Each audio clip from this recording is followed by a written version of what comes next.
Everyone thought the farmhouse was empty, until a scarred canine planted his paws and refused to move.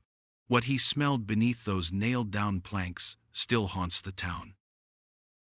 The farmhouse sat on the edge of Maple Hollow like a wound that had never healed, its shutters broken, its roof sagging, its yard eaten by weeds.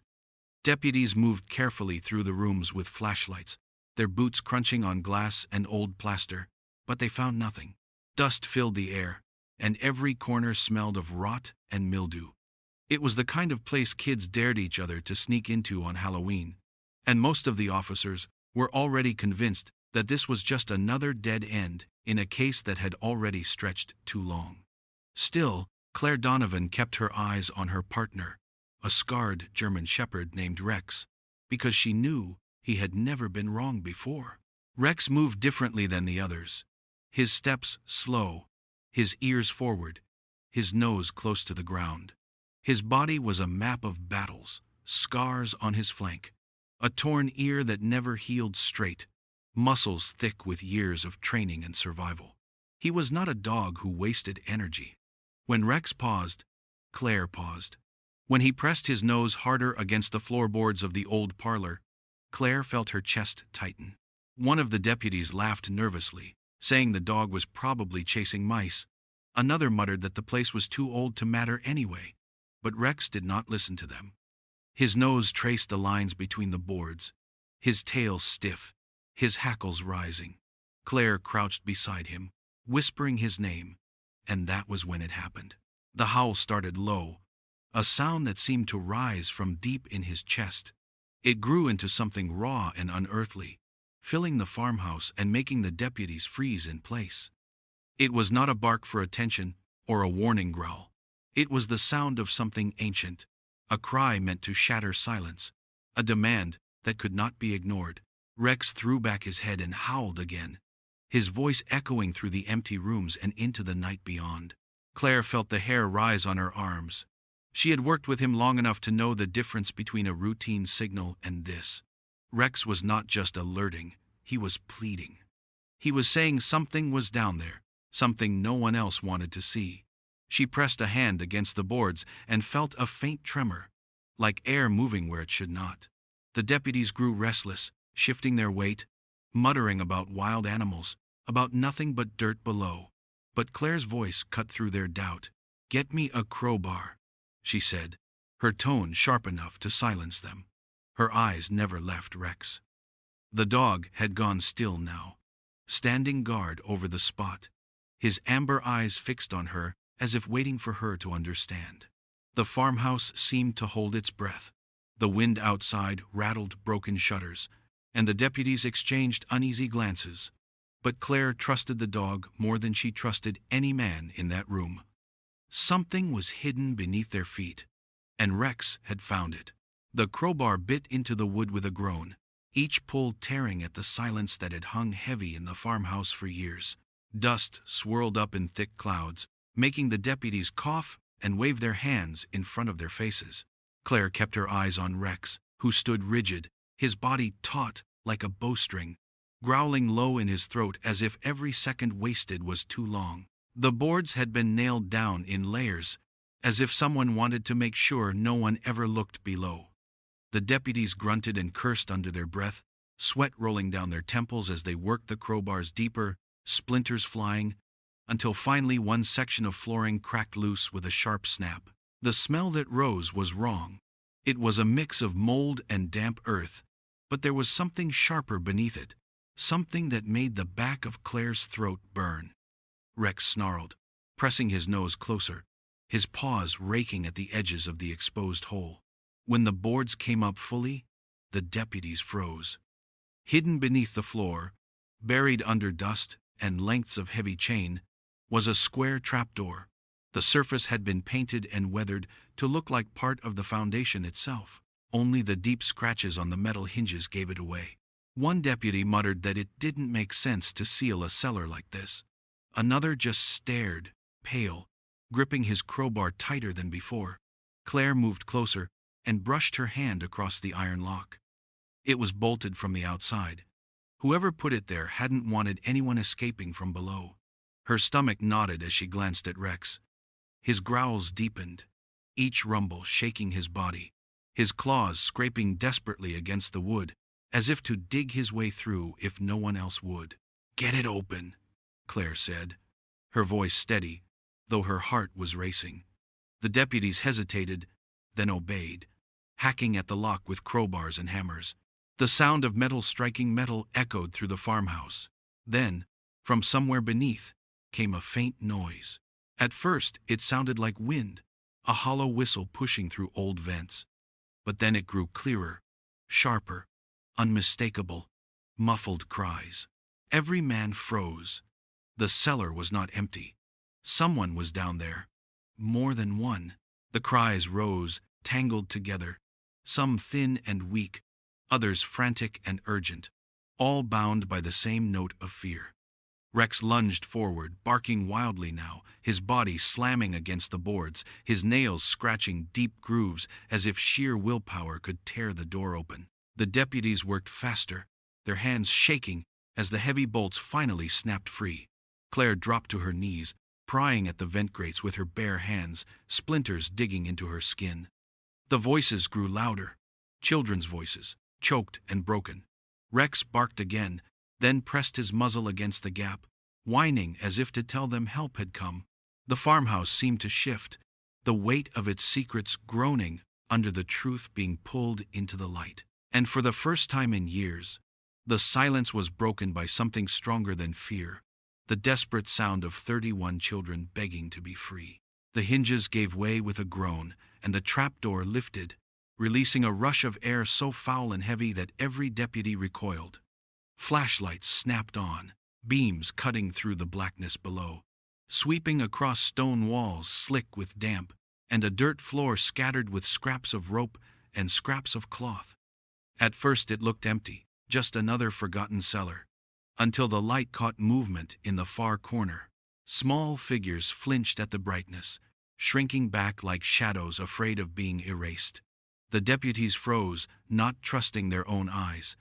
Then the beams steadied, and the truth became clear. Children. They were huddled together in a cluster.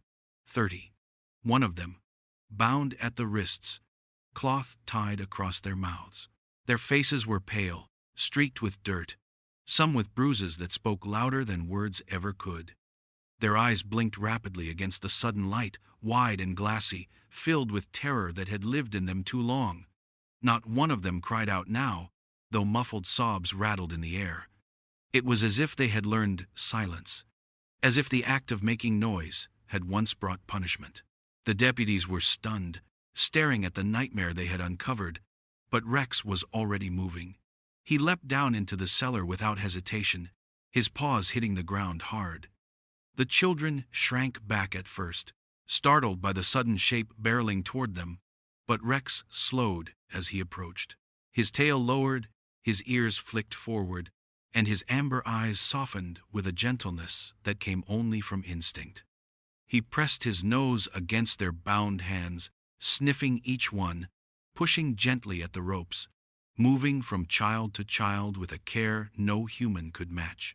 Claire's throat tightened as she dropped down after him, her flashlight beam trembling as she tried to steady it on the group. "We've got them," she said, her voice cracking, though she wasn't sure if she was telling the deputies or herself.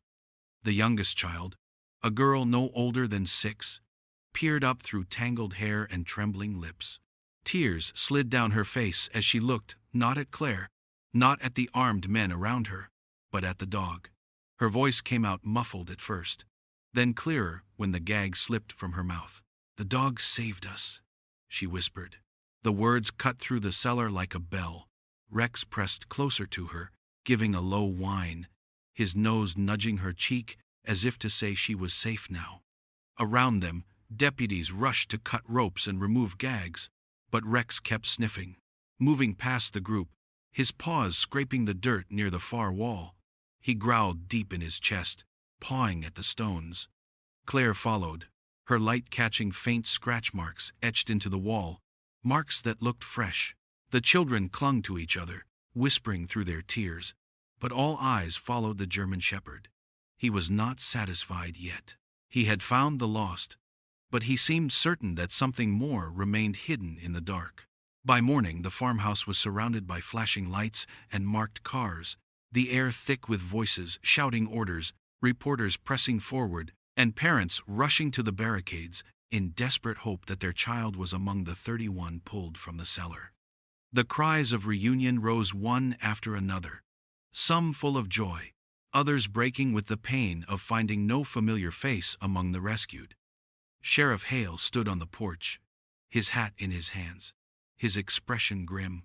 The world would call it a miracle, but he knew it was only the start of something darker.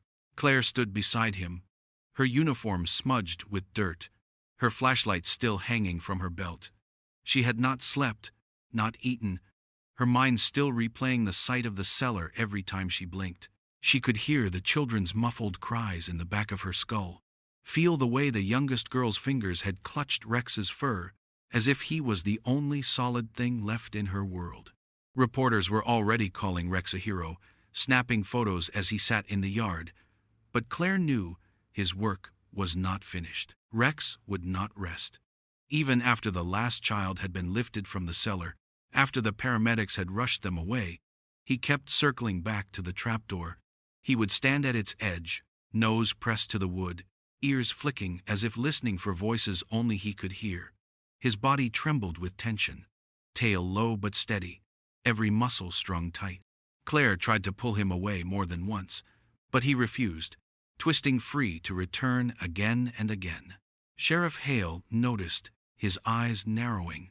He turned to Claire and spoke low, away from the ears of the crowd. "The dog's telling us something. You know that." Claire nodded, her throat tight. "He doesn't think it's over." "It's not," Hale said, pulling a folded sheet of paper from his pocket. "Evidence we pulled already points to something bigger. Financial ledgers, coded documents, all tied to properties up and down the state. This farmhouse is just one of many. They're moving these kids like livestock." His words were heavy, his jaw set hard. "And whoever's behind it, they're careful. Too careful."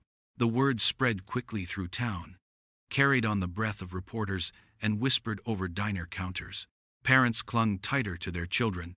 Teachers stood guard at classroom doors. Neighbors eyed each other with suspicion. Fear slipped into every corner of Maple Hollow. But Rex seemed to feel none of it. He paced, restless, his nose lifting to catch scents on the breeze, his ears pricked to sounds no human noticed. He was waiting for the trail to rise again. That night Claire sat on the farmhouse steps, the old boards creaking under her weight, watching Rex return to the cellar door once more. The trap door had been nailed shut, crime scene tape stretched across it, but Rex pressed his paw against the wood and gave a low growl.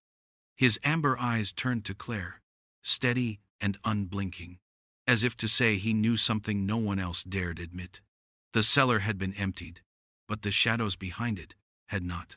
The rescued children were taken to the community center. Its gym turned into a place of blankets, cots, and the steady hum of worried voices. Volunteers brought food and stuffed animals, doctors checked injuries, and parents crowded at the doors, praying for their names to be called. Claire moved quietly among the chaos, her eyes always drawn to Rex, who lay in the middle of the room like a sentinel. Children reached out to touch his fur, some clinging to him as though he were the only proof the nightmare was over. He accepted it all in silence, his amber eyes calm, his breathing steady, his presence stronger than any words spoken by adults. Agents tried to question the children, their notebooks open, pens scratching, but answers came slowly. Trauma had stolen their voices, leaving only fragments behind. A girl with tangled braids whispered about the smell of smoke and chemicals. Another boy described the sound of heavy boots pacing the floor above them at night. A group of siblings said there was always one man they feared more than the guards, a figure they called the Collector. None had seen his face, but his name carried the kind of weight that silenced them all at once, as if speaking it too loudly might summon him back. Claire knelt beside a thin boy with pale eyes who had been quiet since the moment they carried him from the cellar. His small hands trembled as he clutched the edge of his blanket, his gaze locked on Rex, who lay stretched out just an arm's reach away. Slowly the boy let his fingers brush the dog's scarred head, stroking the rough fur between his ears. The boy's lips moved, hesitant at first, then formed a question so soft, Claire almost missed it. He smelled him too, didn't he? Claire blinked, leaning closer. Who, sweetheart? The boy's hand tightened in Rex's fur. The man with the cologne. He smelled like metal and sweet flowers. I couldn't breathe when he came close. He made us stay quiet.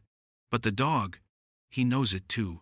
Rex gave a low whine, his nose lifting as though the scent lingered even here. Faint but unforgettable. Claire's stomach dropped. She remembered the way Rex had reacted at another crime scene months ago. The way he had growled without reason outside a warehouse that yielded nothing when searched. At the time she thought it was nerves, an echo of his past battles. But now, she knew better. He had smelled this man before. The realization pressed against her chest like a stone. The collector was not new. He had been circling them for longer than they realized, slipping in and out of places the law had overlooked. And Rex, silent and scarred, had carried that knowledge all along. She looked into his eyes and felt the truth settle between them. The fight was not over. The enemy had already crossed their path, and the dog had never forgotten. The woods behind the farmhouse were silent in a way that pressed on the skin. The kind of silence that swallowed even the crunch of leaves underfoot. Claire followed Rex through the undergrowth, her flashlight cutting thin beams through the tangled branches. He had pulled free of her grip the moment they stepped off the porch, his nose low, tail stiff, every step purposeful. She trusted him more than her own instincts now, so she let him lead, pushing through thorns and brush that snagged her uniform. The farmhouse lights faded behind them, until it was only the two of them, alone with the cold smell of soil and smoke. Rex stopped at a small clearing, no bigger than a living room. At first it looked like nothing, just a shallow dip in the ground littered with leaves. But as Claire moved closer, the beam of her flashlight caught blackened stone and gray ash spread like a scar across the earth. The remains of a fire pit. Rex circled it, growling low, his paws scattering chunks of charcoal. Claire knelt, brushing aside layers of ash, her stomach tightening as scraps of paper curled and crumbled beneath her fingers. They were notebooks once, their pages scorched but not destroyed. Ink bled into black smears, words only half-eaten by flame. She pulled a piece free and held it up. Even with the edges burned, she could make out numbers, columns of figures that looked like ledgers. Her chest tightened as she found more. Broken spines of books, fragments of photographs blistered by heat, strips of cloth darkened by soot. And then she saw them. Buckles and straps twisted in the fire, the kind used to bind hands and ankles. Some were melted, some only singed, but one lay untouched at the edge of the pit. A strip of leather thick and worn, its surface marked by something seared deep into it. Claire lifted it carefully, her breath catching as the flashlight revealed the shape. A wolf's head, its teeth bared, its eyes hollow pits. A brand. Rex growled sharply, pawing at the strap, his ears pinned back. Claire's hand shook as she held it higher, her mind racing. She had seen that symbol before. Years ago, in old case files that still kept her awake at night. Cases of missing kids with no resolution. Files that were shoved into boxes when leads dried up. The wolf's head had been scratched in margins, noted in witness reports, a mark that linked disappearances across counties, but had never been proven until now. She dropped the strap back into the ash, her pulse loud in her ears. This was no small ring, no single farmhouse of cruelty. It was organized, it was branded, it was deliberate. The fire pit was not just a place to destroy evidence, it was a ritual of erasure, one they had used before and would use again unless someone stopped them. Rex stood at the edge of the pit, chest heaving, his amber eyes fixed on her. He had dragged her here to show her what the world wanted to bury. Claire looked back at him, her voice barely a whisper. It's bigger than we feared. This writings. The night smelled of rain and gun oil as the task force gathered in silence outside the warehouse on the edge of town. The building loomed like a beast in the dark, its windows boarded, its doors chained, its walls covered in the stains of age and secrets. Claire stood with her heart hammering, her hand resting on Rex's harness. The German shepherd was locked in on the scent, muscles taut, ears forward, every breath sharp with focus. He had led them here, across back roads and abandoned trails, his nose never faltering, his growls sharpening every time they drew closer. Now the time had come to see what was hidden behind those steel doors. The signal was given, and the silence broke like glass. Officers surged forward, their boots pounding the ground, their weapons raised.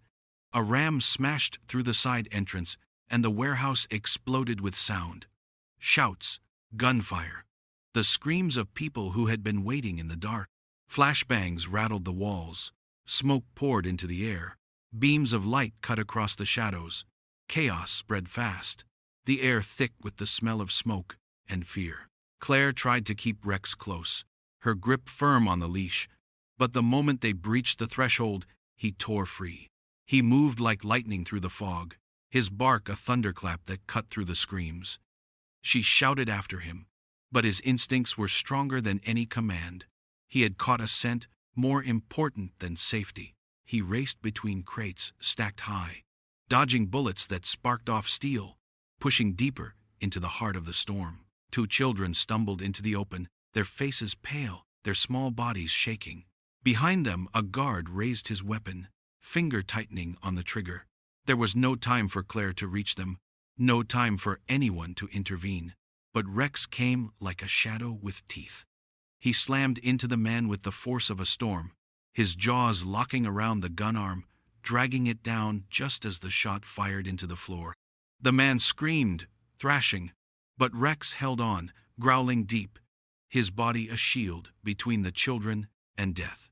The children bolted into Claire's arms, sobbing, clinging to her as she pulled them toward safety. The raid thundered around them, officers shouting commands, doors crashing open, more guards tackled to the ground. Dozens of frightened children were found cowering in corners, their cries swallowed by the roar of gunfire and smoke. One by one they were pulled out, carried into the night, away from the nightmare. But in the confusion, the ringleader slipped away. A tall figure in a dark coat moved through the smoke like a ghost, vanishing through a back exit no one had noticed. By the time Claire caught sight of him, it was too late. Only the echo of boots and the faint trail of cologne marked his passing. When the shooting stopped and the warehouse lay quiet, Rex stood in the middle of the wreckage, his sides heaving, blood on his teeth and smoke swirling around him. He had saved lives tonight, but his eyes told Claire what she already knew. The fight was far from over, and the one they needed most was still out there, watching, waiting. The air at headquarters was heavy with the smell of stale coffee and burnt nerves. Maps and photographs covered the walls, evidence boards stood cluttered with strings of red yarn, and tired voices filled the room as agents tried to piece together what had gone wrong. The raid had freed children, yes, but the ringleader had slipped away, and it gnawed at every one of them. Claire sat at the edge of the conference table, her hand on Rex's head, feeling the steady rise and fall of his breath. His calm was the only thing keeping her grounded, but even he seemed unsettled, his ears flicking at every sound, his amber eyes scanning faces as though he knew something she didn't. The news broke in a low voice from the tech team. A drive was missing. Sensitive files detailing upcoming operations had vanished, and access logs showed they hadn't been stolen by an outsider. Whoever took them had used an internal clearance code. Claire felt her stomach twist as the room fell silent. A leak, not from the shadows outside, but from within their own walls. Sheriff Hale's face hardened as he laid the facts bare. The Wolf's Head had known every step of the raid before it happened. Someone had betrayed them. The betrayal cut through the room like a knife. Some agents cursed, others stared down at the table as though answers might be carved into the wood. Claire could barely breathe as her mind replayed the chaos in the warehouse, the way the ringleader had walked out untouched, as if the path had been cleared for him. This wasn't bad luck, this wasn't coincidence. It was treachery. Rex growled suddenly, the sound deep and sharp, his body stiffening under her hand. His gaze locked onto one of the officers standing near the corner, a man Claire had known for years, Officer Daniels. He was steady, dependable, the kind of man who volunteered for double shifts and never missed a community fundraiser. Claire felt her throat tighten as Rex rose to his feet, teeth bared, a low rumble vibrating in his chest. Daniels raised his hands defensively, trying to laugh it off, but the sound rang hollow. "Easy, boy," Claire murmured, though her own voice trembled. She looked at Daniels, and for the first time, saw not a friend, but a possibility. Rex had never growled at him before, never once shown distrust. Dogs didn't fake fear, they didn't imagine threats. They sensed them. Claire's mind screamed against it, but her heart knew. If Rex smelled something, it was real. Hale noticed too. His eyes narrowed as he stepped closer to Daniels, his hand brushing the grip of his holster. The room shifted, the tension snapping tight like a wire. Daniels stammered something about stress, about the dog being on edge after the raid, but his face was pale, sweat beading at his temples. Claire couldn't look away. For the first time, she wondered if all of them had been compromised. The wolf's head didn't just have spies in the shadows, it had roots right here in their own ground, twisting around their trust and choking it. And Rex, scarred and silent, was the only one willing to tear through the mask to reveal the truth. The night stretched long inside headquarters, the walls closing in under the weight of betrayal. Files were being rechecked, evidence boxes reopened, every scrap of paper sifted through again in hopes of finding what they had missed. Claire sat at her desk, shoulders heavy, Rex curled at her feet. His steady breathing should have soothed her, but her mind refused to rest. She kept hearing the muffled cries from the cellar, the whisper of the boy who spoke of Cologne, the name the children had given their faceless tormentor, the Collector. It all threaded together into something bigger, something too tangled to unravel in one night. When the archivist approached, Claire barely noticed. He placed a thin file on her desk and muttered that it had been pulled from storage by mistake, buried in the old missing persons section. Claire's eyes dropped to the label, and her heart stilled. The name written in faded ink was one she had not spoken in years. Emily Carter, 10 years old. Missing. No remains ever found. Her cousin. The air drained from her lungs. She opened the file with trembling hands. The photographs were blurred with age, but the details were sharp in her memory. Emily's wide grin, the dimple in her cheek, the way she always wore her hair in pigtails. The report was thin, just a few pages, noting that she had vanished walking home from school. Claire remembered the search parties, the way neighbors combed the woods with flashlights, the endless news reports until the story faded and was replaced by the next tragedy. Her own family had fractured under the weight of grief and blame. Holidays grew silent, her parents fought, her aunt moved away. It had been the wound that never healed, the reason Claire had chosen this life of chasing ghosts and criminals. She scanned the file again and stopped cold at the notation scrawled in the margin. A witness had reported seeing a van idling near the school the day Emily disappeared. The driver wore a dark coat. On the back of the seat, the witness said, there had been a patch sewn into the fabric, a wolf's head, the same mark branded into the leather strap in the fire pit, the same symbol that had haunted the edges of their current case. Claire's vision blurred with tears as the pieces fit together. This wasn't just about Maple Hollow or nameless children pulled from the dark. This was about Emily. The wolf's head had taken her too. Her chest ached as she dropped the file onto the desk and pressed her palms over her face. She had spent years burying that grief, pretending the wound was scar tissue when it was still raw. Now it opened again, bleeding into the present. She felt the heat of tears threatening to spill, but before they could fall, a weight pressed against her leg. Rex nudged her hand, his muzzle pushing firmly, his eyes lifting to meet hers. No words passed between them, but she understood. He knew the fight had become personal. He knew the shadows were tied to her own blood, and his steady presence, scarred and strong, grounded her. She wiped her eyes and whispered, "We're not just hunting for them anymore, are we? We're hunting for her." Rex's tail thumped once against the floor, and in that moment, Claire knew he had been carrying this truth all along, waiting for her to face it.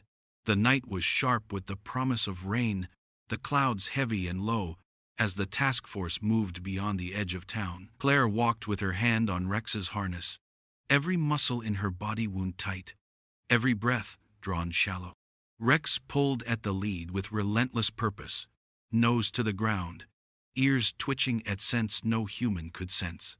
He had caught it hours ago, a trail thin but strong enough to hold on to, the same sharp mix of chemical cologne and gun oil that had lingered in the farmhouse cellar and in the boy's whispered memory. That smell had burned into Rex's mind, and now he was following it with the certainty of a compass pointing north. The trail carried them past the old railway and down a dirt road nearly swallowed by weeds. It ended at the edge of an abandoned mill, its broken windows like eyes staring out over the hollow field.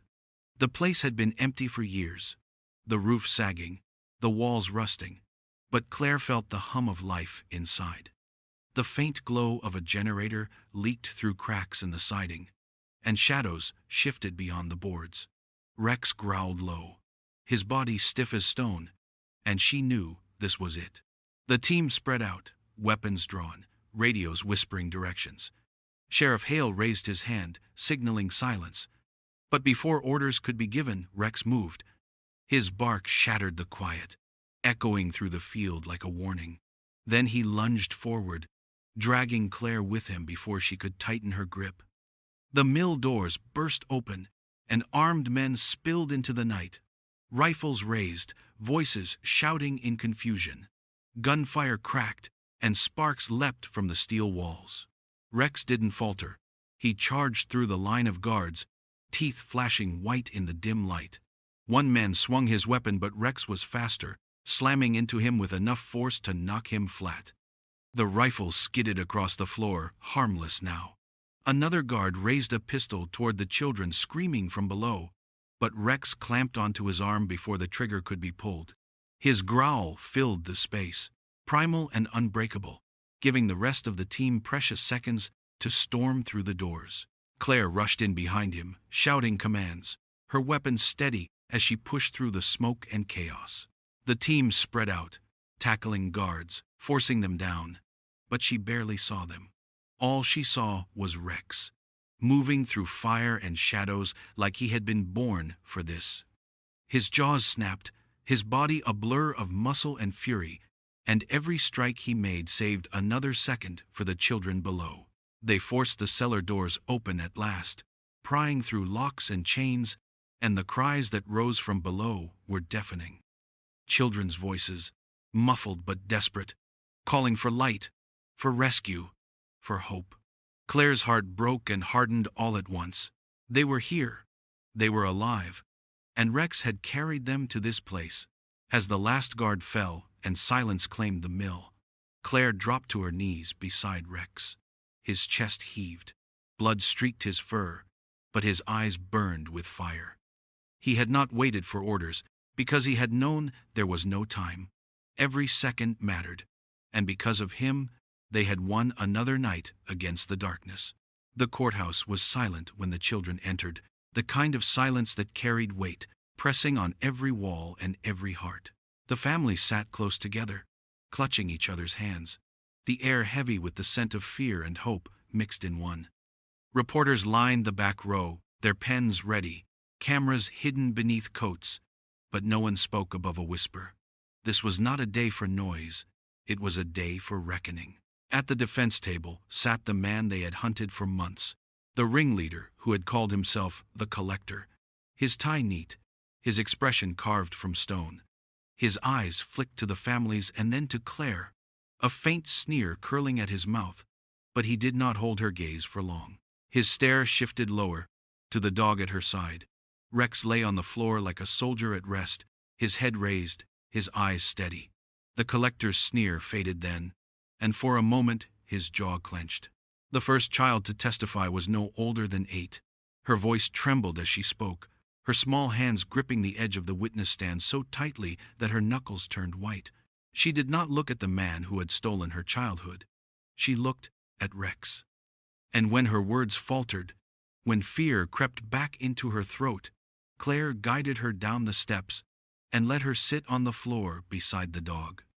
The girl pressed her hand against Rex's back, feeling the rise and fall of his breath, and then the words spilled free. She told of the cellar, of the smell of smoke and chemicals, of the voice that made them silent. She spoke softly, but in that silence, every syllable carried.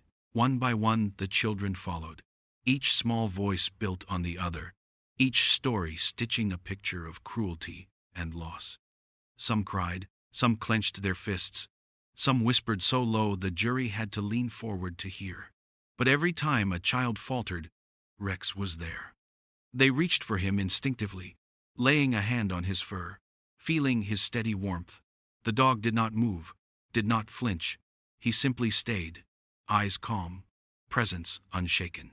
He had carried them out of the darkness once, and now he carried them through this. Parents wept openly, some burying their faces in their hands, others sobbing quietly into shoulders. Sheriff Hale stood at the back, arms crossed, his eyes wet though he tried to hide it. Claire felt her own throat tighten with every story.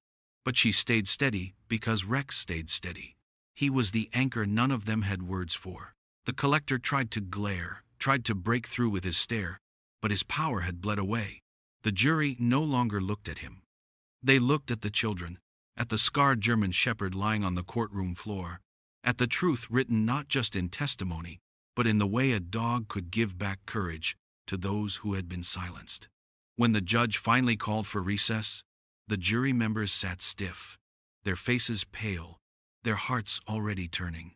The evidence was strong, the files and ledgers undeniable, but what would echo louder than any paper was the soundless presence of a dog who had refused to look away. And in that silence, justice was already speaking. The town of Maple Hollow had always been quiet, a place where people left their doors unlocked, and children rode their bikes down streets lined with oak trees. But after the farmhouse, after the cellar, after the trial that shook every family to its core, silence no longer felt safe. It felt heavy, filled with memories too dark to erase. The weeks that followed were a mixture of healing and rebuilding, of parents holding their children close and neighbors leaving flowers at the steps of the police station in gratitude. And at the center of it all was Rex, the scarred German shepherd who had howled when no one else dared to listen. One bright morning, the people of Maple Hollow gathered in the town square. Brushes and paint cans lined the edge of the police station wall, and an artist stood on scaffolding, his hands steady as he worked. Slowly, a mural came to life, its colors bold against the brick. Rex stood tall in the painting, his amber eyes proud, his scars turned into marks of honor. Around him were 31 children, their faces lifted to the light, their hands resting on him like he was their anchor. Beneath it, in letters painted deep blue, were words that would outlast the moment. He howled when silence was forced. He gave the lost their voice. Claire stood with the crowd, her heart tight, as she watched the final strokes being added. Rex sat at her side, his head high, his ears flicking at the sounds of laughter that now rang out across the square. Some of the children had come, holding their parents' hands, still cautious, still healing, but smiling for the first time in too long. A little girl broke free from her mother's grip and hurried to Rex, wrapping her arms around his neck. He leaned into her, calm and steady, as though he had been waiting for her all along. Others followed, small hands reaching out, trusting him without hesitation. Claire knelt beside him, brushing her hand gently across his back. Her voice was low, meant for him alone. "You didn't just save them, Rex. You saved us all." She pressed her forehead to his, her eyes stinging with tears she didn't try to hide. Around them the crowd cheered, But she knew the dog didn't need applause. He understood in ways words could never explain. Sheriff Hale gave a short speech, his voice carrying over the crowd, thanking the town for standing together, thanking the children for their bravery, thanking the officers for their work. But when he paused, when he looked down at Rex, his words softened. Sometimes heroes don't wear badges or uniforms. Sometimes they walk on four legs and speak in ways only the heart understands. Maple Hollow will never forget what this dog has done. As the sun dipped lower and the mural gleamed in its fresh paint, Claire realized something. The cellar had been dark. The trial had been brutal. But the story would not end in shadows. It would end here, in the open, where laughter replaced silence and scars became symbols of strength. Rex lay at her feet, finally at peace, his eyes closing as the children's voices rose around him, like a promise. Thank you for watching this video of a dog's devotion. If you liked this story, show your support with a like. And join us by subscribing for more inspiring stories like this one.